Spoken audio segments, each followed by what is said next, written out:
ഇന്ന് നമ്മൾ നോക്കുന്നത് അറ്റാക്ക് ഓൺ ടൈറ്റൻ എന്ന ജാപ്പനീസ് അനിമി TV സീരീസിന്റെ സീസൺ 1 4ാമത്തെ എപ്പിസോഡാണ്. അപ്പോൾ ഒട്ടും സമയങ്ങളാതെ നേരെ എപ്പിസോഡിലോട്ട് പോകാം. 845 വർഷത്തിൽ കൊളോസിയൽ, ആർമറ്റ് എന്നിങ്ങനെ 2 ടൈറ്റനുകൾ പെട്ടെന്നൊരു ദിവസം പ്രത്യക്ഷപ്പെട്ടു. വളരെ പെട്ടെന്ന് തന്നെ അവർ ആ മതിലുകൾ തകർത്തു. അങ്ങനെ 100 വർഷത്തെ പട്ടിണിയിൽ നിന്നും അവർ മോചിതരായി. മനുഷ്യർ വീണ്ടും അവർക്കിരകളായി. അങ്ങനെ മനുഷ്യർ വാൾമറിയെ ഉപേക്ഷിച്ചു. ജനസംഖ്യയുടെ 5-1 ഭൂമിയുടെ 3-1 നഷ്ടമായി. വർഷം 850, പരിശീലനത്തിന്റെ 2ാമത്തെ വർഷം. ഡേയ്, വേഗം ഓടട പുഴുക്കളെ. അവരെല്ലാവരും ഒരു പരിശീലനത്തിന് വേണ്ടി പോയിക്കൊണ്ടിരിക്കുകയാണ്. കാട്ടിലൂടെ പോകുന്ന സമയത്ത് ആർമിൻ പതിയാണ് വന്നുകൊണ്ടിരിക്കുന്നത്. എന്താടാ ആർലറ്റ്, ഭാരം നിനക്ക് താങ്ങാൻ സാധിക്കുന്നില്ലേ? നിനക്ക് മാത്രം അതൊന്ന് കുറച്ചിരട്ടെ. ഇതൊരു യഥാർത്ഥ യുദ്ധമായിരുന്നെങ്കിൽ നീ എപ്പോഴേ ടൈറ്റനുകളുടെ ഭക്ഷണമായി മാറിയനെ എന്നാ ഓഫീസർ പറയുന്നു. ഇതേ സമയമാണ് റെയ്നർ അവന്റെ അടുത്തോട്ട് വരുന്നത്. അവന്റെ പുറകിലുള്ള ബാഗ് കൂടി മേടിക്കുവാണ്. ഇങ്ങനെ പോയി കഴിഞ്ഞാൽ നിന്നെ അവർ പുറത്താക്കും. ഇന്നത്തെ ട്രെയിനിങ്ങിന് മാർക്കുള്ളതാ. റെയ്നർ ആർമിനെ സഹായിക്കുന്നത് ആ ഓഫീസർ കാണുവാണ്. Reiner brown. അവന്റെ ശരീരം പോലെ തന്നെ അവന്റെ മനസ്സും വളരെയധികം സ്ട്രോങ് ആണ്. കൂടെയുള്ളവർക്ക് അവനെ വിശ്വാസമാണ്. ഇത് ആർമിൻ ആർലറ്റ്. ശാരീരികമായിട്ട് വളരെ പിന്നിലാണെങ്കിലും പഠന കാര്യത്തിൽ ആള് പുലിയാണ്. ഇവളാണ് ആനി ലിയോൺ ഹർട്ട്. ഇവളുണ്ടാക്കുന്ന മുറിവുകൾ വളരെ ഷാർപ്പായിരിക്കും.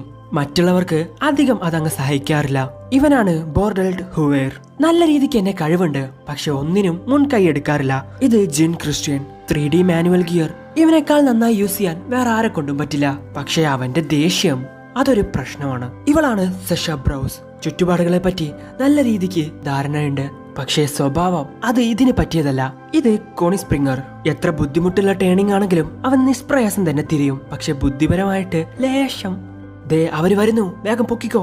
ഓച്ചേ, മിക്കാസയുടെ അത്രയും ആഴത്തിൽ വെട്ടാൻ എന്നെ കൊണ്ട് സാധിക്കുന്നില്ലല്ലോ. ഇത് മിക്കാസ അക്കർമാൻ. എല്ലാത്തിലും ബെസ്റ്റ് ആണ്. 1ാം സ്ഥാനത്തിൽ കുറഞ്ഞതൊന്നും അവൾ അർഹിക്കുന്നില്ല. എറിൻ യേഗർ. എടുത്തു പറയാൻ യാതൊരുവിധ കഴിവുമില്ലെങ്കിലും പരിശീലനം കൊണ്ട് അവൻ മുന്നേറുന്നു. പിന്നെ അവന്റെ ലക്ഷ്യത്തെ പറ്റി നല്ലൊരു ധാരണ അവനുണ്ട്. അങ്ങനെ കാട്ടിൽ വെച്ചുള്ള ട്രെയിനിങ് അവസാനിക്കുകയാണ്. പിന്നീട് റെയ്നറും എറിനും തമ്മിൽ പ്രാക്ടീസ് ചെയ്തുകൊണ്ടിരിക്കുകയാണ്. ഈ സൈനികരെന്തിനാണ് പരസ്പരം പോരാടുന്നത്? കൈകൊണ്ട് മാത്രം എതിരാളിയെ കീഴ്പ്പെടുത്താൻ ശ്രമിക്കുന്നത് മണ്ടത്തരമല്ലേ അത് എന്ന് എറിൻ ചോദിക്കുവാണ്.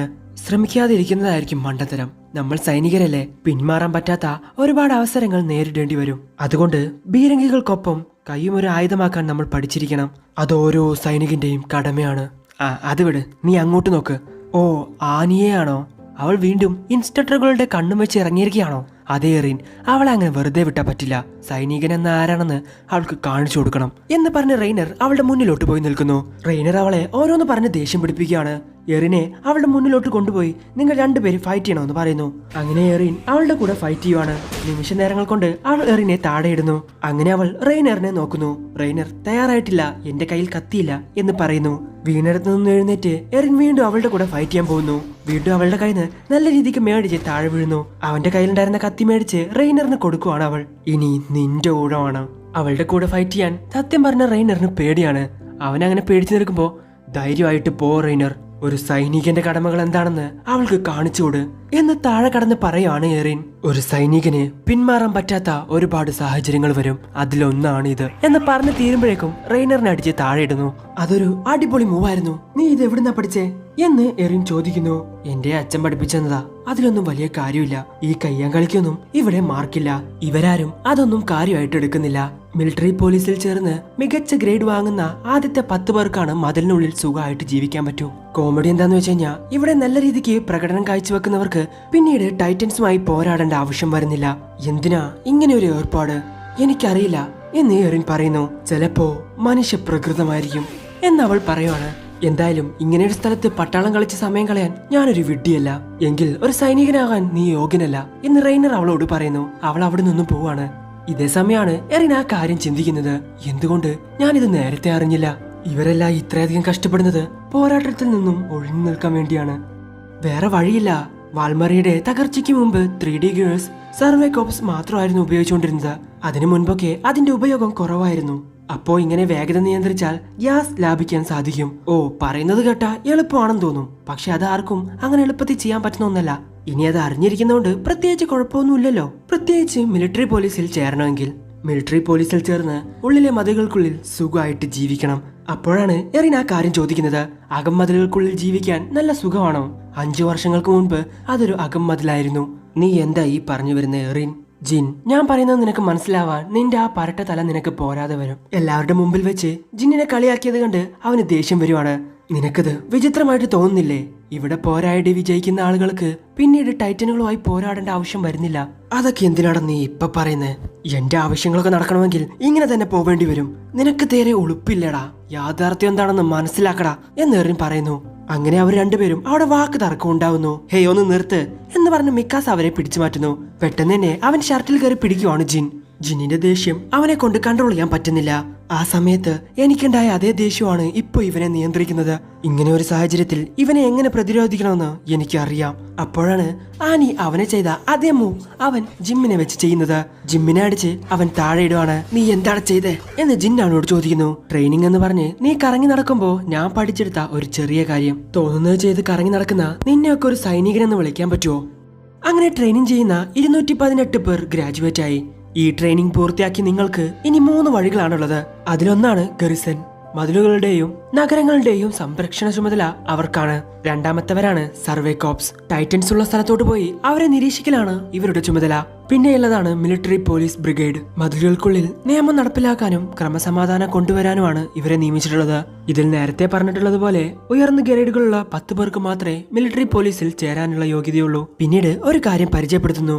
ടോപ്പ് 10ൽ വന്ന ആ 10 പേരെ ക്രിസ്റ്റ്യ, ഷെഷ, കോണി, മാർക്കോ, ജിൻ, പിന്നെ എറിൻ, ആനി, ബോർഡോൾഡ്, റെയ്നർ, മിക്കാസ. ഇവർ 10 പേരുമാണ് ടോപ്പ് 10ൽ വന്നിട്ടുള്ളത്. അങ്ങനെ ഗ്രാജുവേറ്റ് ആയ എല്ലാവർക്കും ഒരു പാർട്ടി അറേഞ്ച് ചെയ്യുവാണ്. എന്നാൽ എറിന് മാത്രം അതിൽ തീരെ സന്തോഷമില്ല. കാരണം അവർക്ക് മിലിറ്ററി പോലീസ് ആവണ്ട. ഇതായിരുന്നില്ല ഞാൻ തുടക്കം മുതൽ ആഗ്രഹിച്ചത്. മതിലുകൾക്കുള്ളിൽ സുഖമായിട്ട് ജീവിക്കാനല്ല എനിക്ക് ആഗ്രഹം. ടൈറ്റനുകളോട് കൂടെ പോരാടി അവരെ തോൽപ്പിക്കണം എന്ന് എറിൻ പറയുവാണ്. ഇതേ സമയമാണ് ജയിക്കാൻ പറ്റില്ല എന്ന് ഒരാൾ വിളിച്ചു പറയുന്നത്. നോക്കുന്ന സമയത്ത് അത് റെയ്നർ ആയിരുന്നു.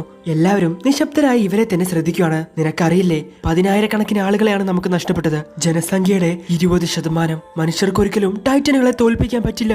അത് വേണ്ട. ജയിക്കാൻ പറ്റില്ലെന്ന് കരുതി നീ ഇതിൽ നിന്നും പിന്മാറുകയാണോ? നീ പറഞ്ഞത് ശരിയാണ്.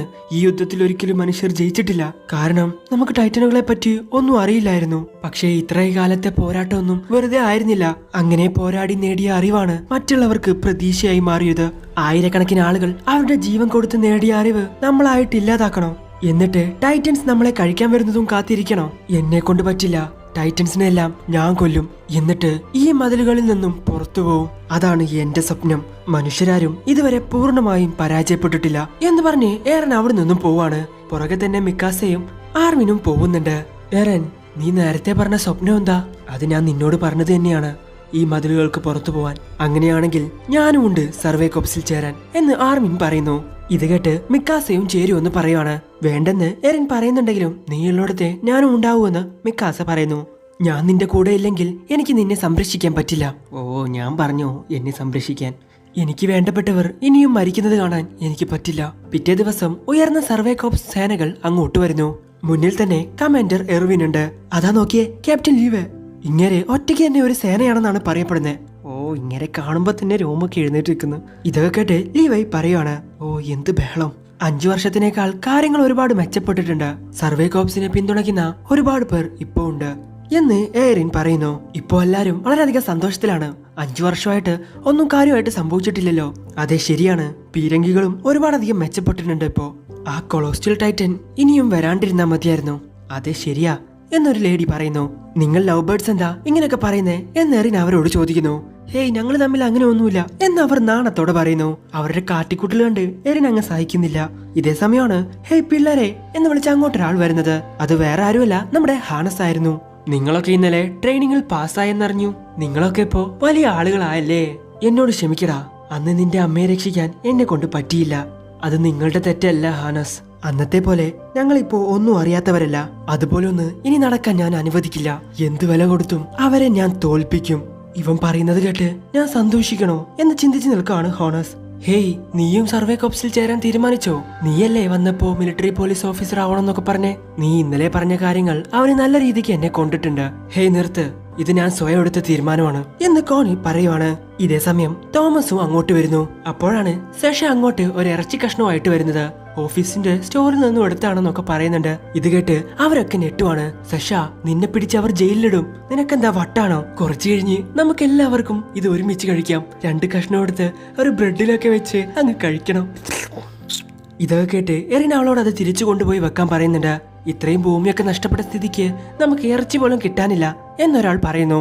അതൊക്കെ കിട്ടും, ഇത്രയും ഭൂമിയൊക്കെ നമുക്ക് തിരിച്ചു പിടിച്ചാ പോരെ, എന്നിട്ട് നമുക്ക് കുറെ കോയിനെയും പശുവിനെയൊക്കെ വളർത്താം എന്ന് ശശി പറയുന്നു. ഇത് കേട്ട് എല്ലാവരും എന്നാ എനിക്കും വേണം ഇറച്ചി എന്ന് പറയുവാണ്. അങ്ങനെ അവരെല്ലാവരും ലഞ്ചിനെ കാണാമെന്ന് പറഞ്ഞ് അവരുടെ ജോലി ചെയ്യാൻ വേണ്ടി പോകുന്നു.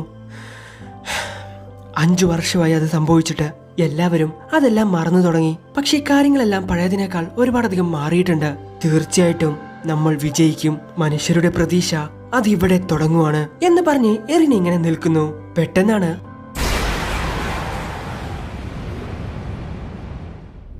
അവന്റെ പുറകിൽ ഒരു ഇടിമിന്നൽ പോലെ എന്തോ വരുന്നത്. സോ അത് വേറെ ഒന്നും ആയിരുന്നില്ല, കൊളോസിയൽ ടൈറ്റൻ. എന്താ അത്? എല്ലാവരും ഒരു നിമിഷം ഷോക്കായിട്ട് നിൽക്കുന്നു. പെട്ടെന്ന് തന്നെ ആ മതിലിന്റെ ഗേറ്റ് അതങ്ങ് ഇടിച്ച് പൊളിച്ചങ്ങ് ഇടുവാണ്. എല്ലാവരും മതിലിന്റെ മണ്ടയിൽ നിന്നും തെറിച്ചു വീഴുന്നു. എല്ലാവരും അവരുടെ 3D ഗിയർ ഉപയോഗിച്ച് ആ മതിലിന്റെ മുകളിൽ പറ്റി പിടിച്ചു നിൽക്കുന്നു. എന്നാൽ സാമുവൽ മാത്രം താഴെ വീഴുന്നു. ഇത് കണ്ട് സഷ ഓടിപ്പോയി അവന്റെ കാലിൽ വെച്ച് ഷൂട്ട് ചെയ്യുവാണ്. സാമുവൽ അനങ്ങരുത് എന്ന് അവൾ വിളിച്ചു പറയുന്നു. ഇതേ സമയമാണ് അവർ ആ കാര്യം ശ്രദ്ധിക്കുന്നത്. ആ മതിലിന്റെ ഗേറ്റ് തകർന്നിരിക്കുന്നു. എറിന് പഴയ കാര്യങ്ങളൊക്കെ ഓർമ്മ വരുന്നു. ഒന്നിനെ പോലും ഞാൻ വെറുതെ വിടില്ല, അതേ ഡയലോഗ് അവൻ ഇപ്പോഴും പറയുന്നു. അങ്ങനെ അവർ ഒരു യുദ്ധത്തിന് തന്നെ തയ്യാറെടുക്കുന്നു. അതിനെ വെറുതെ വിടരുത് എന്ന് പറഞ്ഞ് അവൻ അതിന്റെ അടുത്തോട്ട് പോകുന്നു. 5 വർഷമായല്ലേ എന്ന് ദേഷ്യത്തോടെ അതിനെ നോക്കി ചോദിക്കുന്നു. അവിടെ വെച്ച് ഈ എപ്പിസോഡ് അവസാനിക്കുന്നു. സോ 5 വർഷത്തിന് ശേഷം കൊളോസിയൽ ടൈറ്റൻ വീണ്ടും തിരിച്ചു വന്നിരിക്കുകയാണ്. അന്ന് ഒന്നുമല്ലാതിരുന്ന എറിൻ ഇന്നൊരു സൈനികനാണ്. സോ അടുത്ത എപ്പിസോഡ് വേറെ ലെവലാണ്. തീർച്ചയായിട്ടും നിങ്ങൾക്ക് ഇഷ്ടപ്പെടും. എന്തായാലും ഇന്നത്തെ വീഡിയോ നിങ്ങൾക്ക് ഇഷ്ടപ്പെടുന്ന ലൈക്ക് ചെയ്യുക, ഷെയർ ചെയ്യുക, സബ്സ്ക്രൈബ് ചെയ്യുക, അത്തരത്തിലുള്ള ബെൽ ഐക്കൺ കൂടി എനേബിൾ ചെയ്യുക. അടുത്ത എപ്പിസോഡ് അടുത്ത ദിവസം വരാം. അതുവരേക്കും ബൈ.